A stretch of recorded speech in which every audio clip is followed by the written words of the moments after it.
चैत्र नवरात्रि क्यों मनाई जाती है? असली रहस्य जानकर चौंक जाएंगे। आवाज धीमी करो, आंखें बंद करो और थोड़ी देर के लिए इस दुनिया से दूर चले जाओ, क्योंकि जो कहानी मैं आज तुम्हें सुनाने वाला हूं वो सिर्फ एक धार्मिक त्योहार की कहानी नहीं है। ये कहानी है उस समय की जब पृथ्वी पर अंधकार था, जब देवता भी घुटनों पर थे, जब एक स्त्री की शक्ति ने ब्रह्मांड को बचाया। ये कहानी है मां दुर्गा की। ये कहानी है नवरात्रि की उस आत्मा की जो सदियों से हर इंसान के दिल में जलती एक ऐसी लौ की तरह है जो न तूफान से बुझती है न अंधेरे से। तो सुनो, बहुत ध्यान से सुनो।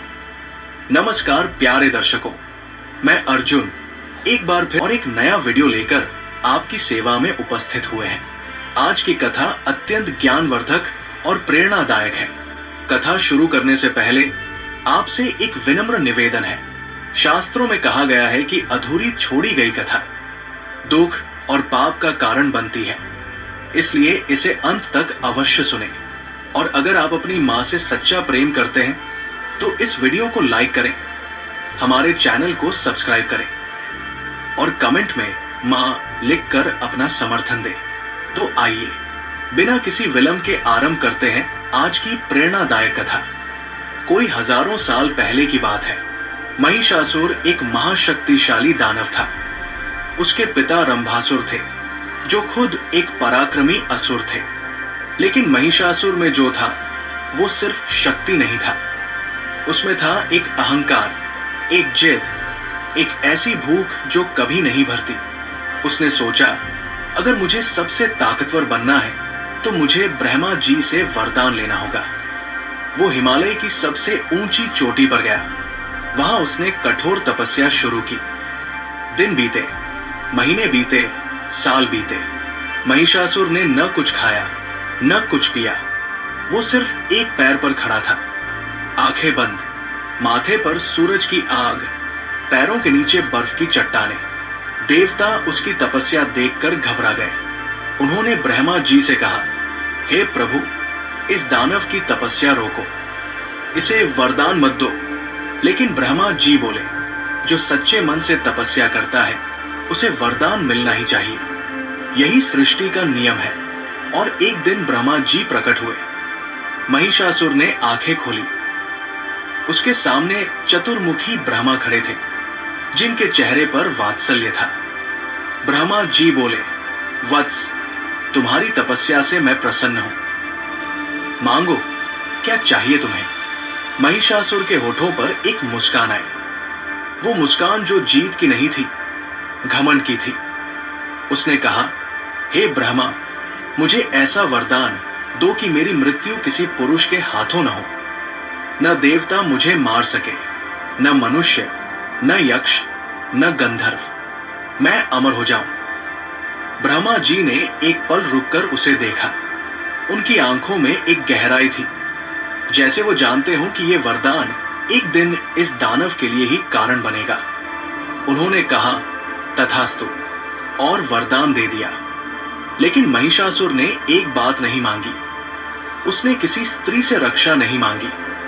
उसे लगा था, स्त्री से क्या खतरा, वो तो कमजोर है, वो तो घर में बैठती है, वो तो शक्तिहीन है।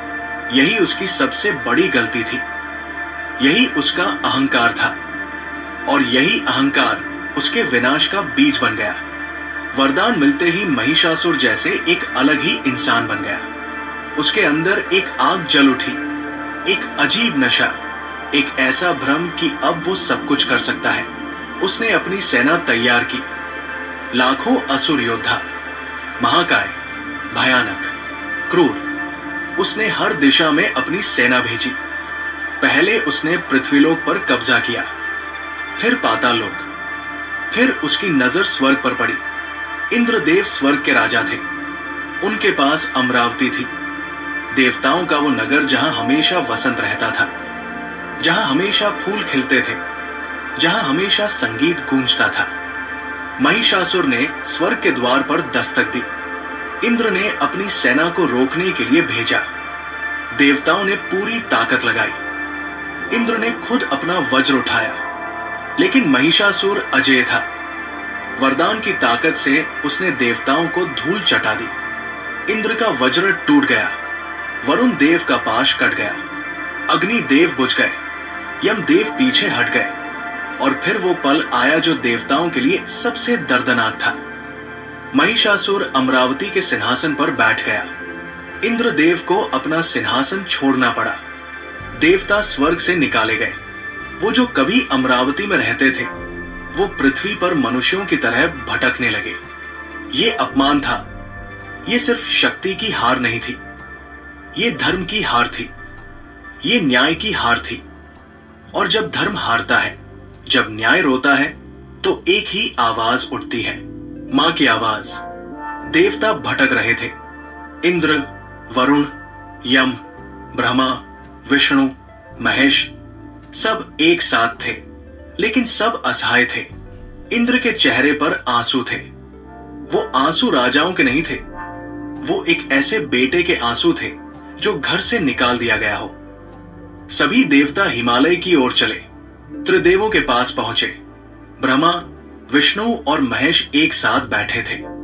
इंद्र ने कहा, हे प्रभु, महिषासुर ने सब कुछ छीन लिया। स्वर्ग हमारा नहीं रहा। पृथ्वी पर अत्याचार बढ़ रहा है। यज्ञ बंद हो गए। देवताओं का भोग नहीं मिल रहा। धर्म का नाश हो रहा है। हम क्या करें? ब्रह्मा जी बोले, महिषासुर को किसी पुरुष के हाथों मृत्यु नहीं मिल सकती। ये उसका वरदान है, लेकिन उसने एक भूल की। उसने किसी स्त्री से अपनी रक्षा नहीं मांगी। विष्णु जी मुस्कुराए, एक ऐसी मुस्कान जिसमें रहस्य था, एक ऐसी मुस्कान जिसमें उत्तर था। वो बोले, तो फिर एक स्त्री ही महिषासुर का अंत करेगी, लेकिन वो कोई साधारण स्त्री नहीं होगी। वो होगी महाशक्ति, वो होगी आदिशक्ति, वो होगी जगदम्बा। और फिर जो हुआ वो ब्रह्मांड की सबसे अविश्वसनीय घटना थी। सभी देवताओं के शरीर से एक तेज निकला, एक दिव्य प्रकाश। ब्रह्मा जी का तेज, विष्णु जी का तेज, महादेव का तेज, इंद्र का तेज, अग्नि का तेज, वरुण का तेज, यम का तेज, सूर्य का तेज, सभी का। वो सारे तेज एक जगह मिले, एक महापुंज बना, एक ऐसा प्रकाश जो आंखों को चौंधिया दे, जो अंधकार को चीर दे। और उस प्रकाश में से एक नारी का रूप प्रकट हुआ, मां दुर्गा। 18 भुजाओं वाली, 3 नेत्रों वाली, सिंह पर सवार। उनके चेहरे पर एक शांति थी जो किसी युद्ध से पहले की शांति थी। एक ऐसी शांति जो कहती है कि अब अन्याय का अंत होगा। हर देवता ने उन्हें अपना सबसे शक्तिशाली अस्त्र दिया। इंद्र ने वज्र दिया, वरुण ने शंख दिया, अग्नि ने शक्ति दी, यम ने दंड दिया, वायु ने धनुष बाण दिए, विष्णु जी ने सुदर्शन चक्र दिया, महादेव ने त्रिशूल दिया, ब्रह्मा जी ने कमंडल दिया, हिमालय ने सिंह दिया सवारी के लिए, और मां दुर्गा खड़ी हो गई। वो पल था सृष्टि की सबसे बड़ी क्रांति का। वो पल था जब शक्ति ने रूप लिया। वो पल था जब ब्रह्मांड ने सांस ली। मां दुर्गा ने एक बार सारे देवताओं को देखा। उनकी आंखों में करुणा थी, लेकिन उनके हाथों में शक्ति थी।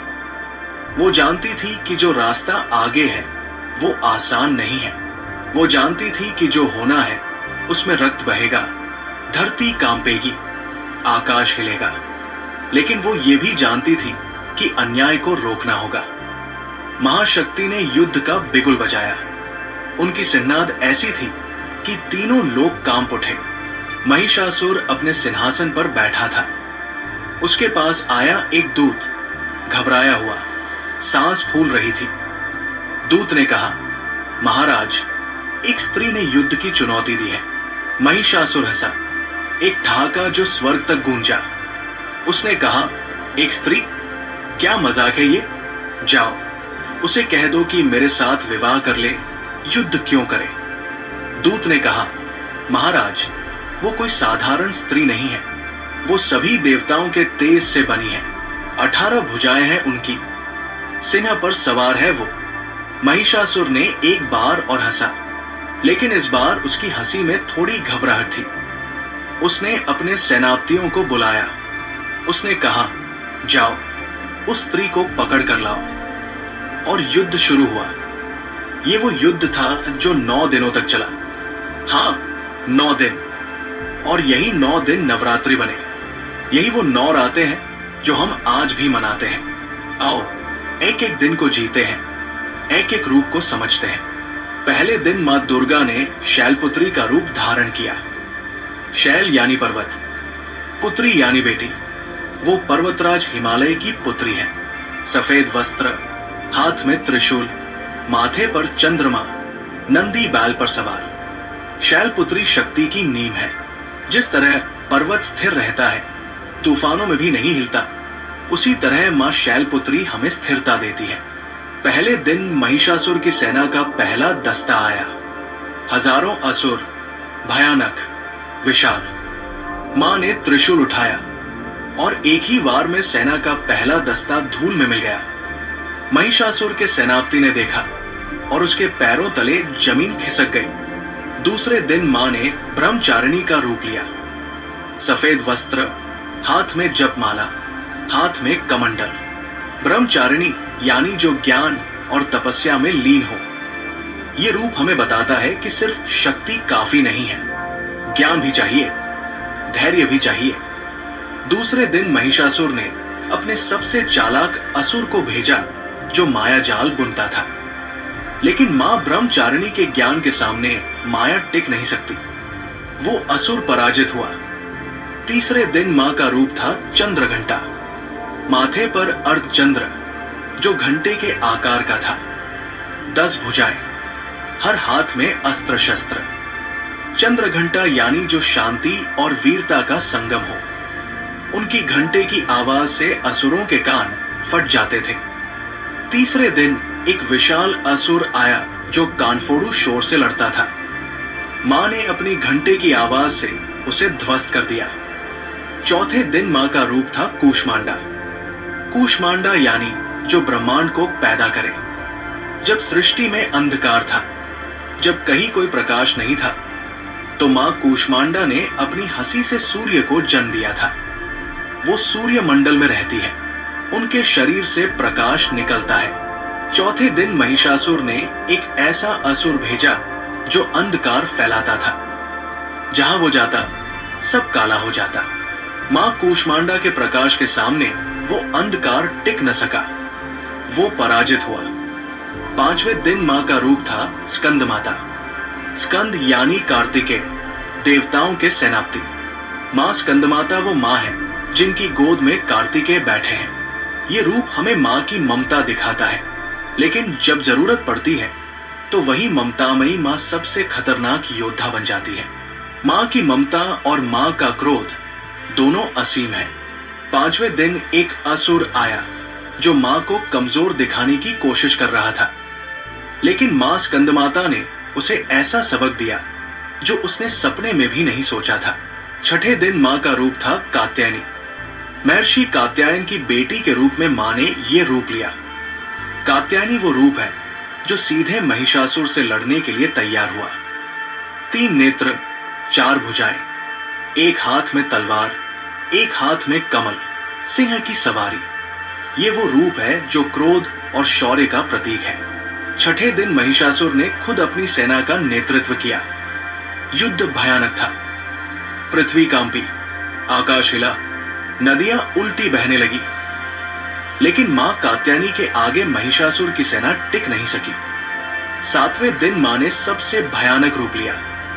मां कालरात्रि, काला वर्ण, बिखरे हुए बाल, 3 नेत्र जिनसे अग्नि निकलती है, नाक से धुआं, हाथ में कठार और लोहे का कांटा। ये वो रूप है जो काल को भी भय देता है। महिषासुर ने इस रूप को देखा और पहली बार उसके दिल में डर उठा, लेकिन घमंड इतनी जल्दी नहीं जाता। उसने कहा, मैं भी डरा दूंगा।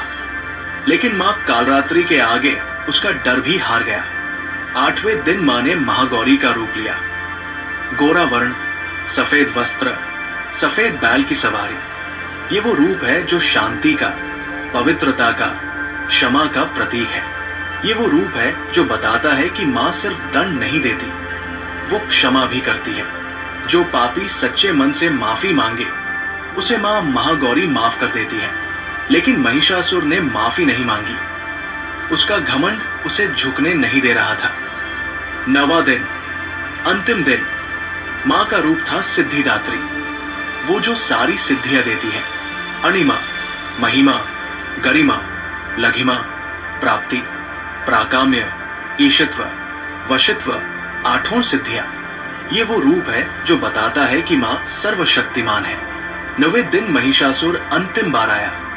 वो जानता था कि ये उसका अंतिम दिन है। कहीं ना कहीं उसे महसूस हो रहा था, लेकिन घमंड फिर भी था। उसने एक बार फिर अपना रूप बदला। वो अपना असली रूप, भैंसे का रूप, बदल बदल कर लड़ रहा था। कभी सिंह बनता, कभी हाथी, कभी असुर, लेकिन मां की आंखें उसे जानती थी। मां ने त्रिशूल उठाया, पूरा आकाश गूंज उठा और वो त्रिशूल महिषासुर के सीने में उतर गया। महिषासुर गिरा, वो जो कभी अमर था, वो जो स्वर्ग का राजा बन बैठा था, वो जिसने देवताओं को नचाया था, वो धरती पर गिरा। उसकी आंखों में अंत में एक भाव था, पछतावा। शायद उसे समझ आया था कि जो शक्ति दिखाई देती है वो शक्ति नहीं होती। असली शक्ति वो होती है जो न्याय के साथ हो। मां ने उसे देखा। उनकी आंखों में क्रोध नहीं था, उनकी आंखों में एक गहरी शांति थी। महिषासुर का अंत हो गया, अन्याय का अंत हो गया। जब महिषासुर गिरा तो तीनों लोकों में एक ऐसी खामोशी छा गई जो जीत की खामोशी होती है। फिर एक आवाज उठी, देवताओं की आवाज, जय मां दुर्गा। स्वर्ग के द्वार फिर खुले। इंद्रदेव वापस अमरावती गए। देवता अपने अपने स्थान पर लौटे। यज्ञ फिर शुरू हुए। धरती पर धर्म वापस आया। फूल बरसे, दीप जले, संगीत गूंजा। और यही जश्न, यही खुशी, यही विजय आज भी हम मनाते हैं। नवरात्रि, 9 रातों का ये त्योहार उन्हीं 9 दिनों की याद है जब मां दुर्गा ने महिषासुर से लड़कर ब्रह्मांड को बचाया था। लेकिन यहीं पर एक सवाल उठता है, नवरात्रि तो साल में 2 बार आती है, तो चैत्र नवरात्रि खास क्यों है? ये सवाल बहुत गहरा है और इसका जवाब इससे भी गहरा है। चैत्र यानी हिंदू कैलेंडर का पहला महीना। जब चैत्र शुक्ल प्रतिपदा आती है तो हिंदू नव वर्ष शुरू होता है। सोचो एक पल के लिए, जब साल की शुरुआत होती है तो हम क्या करते हैं? हम मां को याद करते हैं, हम मां से आशीर्वाद मांगते हैं, क्योंकि हर शुरुआत में मां होनी चाहिए, हर नई यात्रा में मां का हाथ होना चाहिए। ये एक गहरा सत्य है जो हमारे पूर्वजों ने समझा था। लेकिन चैत्र नवरात्रि का एक और रहस्य है, एक ऐसा रहस्य जो बहुत कम लोग जानते हैं। वो रहस्य है भगवान राम का। हाँ, भगवान राम। रामायण में लिखा है कि जब रावण ने माता सीता का अपहरण किया तो भगवान राम ने रावण से युद्ध करने से पहले एक काम किया। उन्होंने मां दुर्गा की पूजा की। चैत्र नवरात्रि में 9 दिन तक ऋषि अगस्त्य ने भगवान राम को आदित्य हृदयम का पाठ करने से पहले यह बताया था कि पहले मां दुर्गा का आशीर्वाद लो, तब जाकर रावण पर विजय मिलेगी। भगवान राम ने चैत्र नवरात्रि के 9 दिन मां दुर्गा की पूजा की, इसीलिए रामनवमी नवरात्रि के बाद आती है। ये एक आध्यात्मिक सत्य है, मां की पूजा के बाद ही विजय मिलती है। मां का आशीर्वाद लिए बिना कोई भी युद्ध नहीं जीता जा सकता। ये सिर्फ एक धार्मिक बात नहीं है, ये जीवन का एक सत्य है। जब भी हम किसी कठिन काम की शुरुआत करते हैं, हम मां को याद करते हैं। यही चैत्र नवरात्रि का सबसे गहरा संदेश है। ये कहानी खत्म हुई, लेकिन मां की कहानी कभी खत्म नहीं होती। जब भी जिंदगी में अंधेरा हो, मां को याद करो। जब भी जिंदगी में महिषासुर आए, मां की शरण में जाओ। जब भी जिंदगी में वसंत आए, मां का शुक्रिया करो, क्योंकि मां सदा थी, मां सदा है, मां सदा रहेंगी। नवरात्रि मुबारक हो। जय मां दुर्गा।